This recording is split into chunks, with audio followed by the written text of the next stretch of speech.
George, welcome to Elsewhere.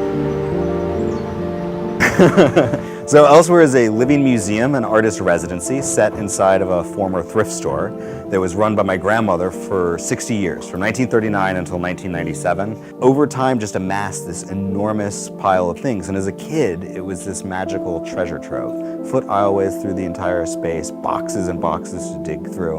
And I'd spend hours coming here and visiting and exploring this magical space. And when she passed in 97, it sat. No one in the family knew what to do with it. Downtown Greensboro was a very, very sleepy place filled with antique stores, and this was this sort of magical trove. And as artists, we began to imagine, what if this stuff could be the material, the home, the living space, the creative space? What if environments really mattered to creativity? But we came in 2003 and decided that nothing would be for sale, nothing would leave. Instead, we'd invite artists to come in from all over the world to use the materials to create works that would become part of this changing, transforming, living museum.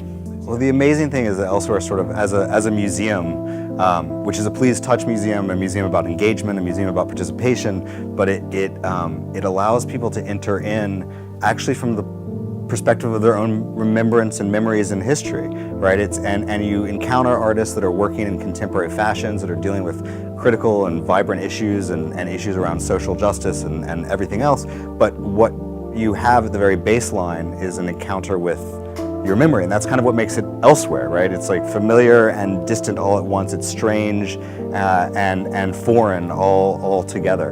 In that very strange way, it becomes familiar, and that is an experience of growing accustomed with a place. And we're really about building place and building community and building collaboration in our city. Greensboro is special, and we're going to bring artists from all over the world. We're going to bring creative thinkers from all over the world to come here, because this is an important town. It's got an important history, and it's an important place to raise a family. The reason you care about art in your town is because you really want a good economy in your town. And a good economy depends on a center and a brand of our culture, and a place that people want to come to, whether that's tourism or businesses. This is that extra moment of curiosity and transformation and change that makes this place feel vibrant, and that helps create a more sophisticated and creative economy here in Greensboro.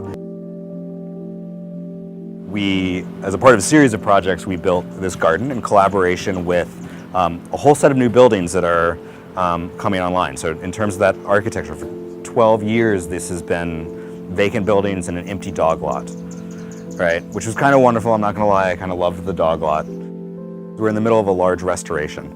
Over the past 2 to 3 years, we've been raising money to put in the basic structures and infrastructures that are necessary to make this project operate. We've been operating for 12 years now and have been running an effective nonprofit, but we didn't have heat or air, we didn't have proper coding, fire safety, we didn't have residential coding, we were operating seasonally. So we'd shut down in the winter and have to reopen in the summer and swelter in the heat. Thanks to ITG, you are supporting and creating a museum and experience here in downtown that is bringing in over 50 artists a year, hundreds of artists over the years, to come and create in our community, to live in our community, to live downtown and add their ideas into our world. As a museum, we're open daily, and we have about 10,000 visitors that come in a year, and they explore and they play and they meet people from all over the world that are making work and are creatives, and they understand sort of a different way about the creativity of their city. We also do a whole host of programs, education programs, working with at-risk schools and at-risk youth, providing healthy eating projects, surrounded and focused on art, working with LGBTQ youth, who develop a magazine called I Don't Do Boxes that is sourced from all over the country, stories from all over the country, and then is shared to Guilford County schools around. This is not just an art space, but it's a cultural space, and it's a place where people feel engaged, both the audiences and the artists and the youth and the people in our community. It pushes our creative culture here in Greensboro at a critical moment when we're redefining what the city is and who the people are in this city and what downtown means, and the kinds of sort of inclusive patterns and behaviors that we are going to build here, and the way that art is going to help drive our culture. Elsewhere is an important place to push that edge.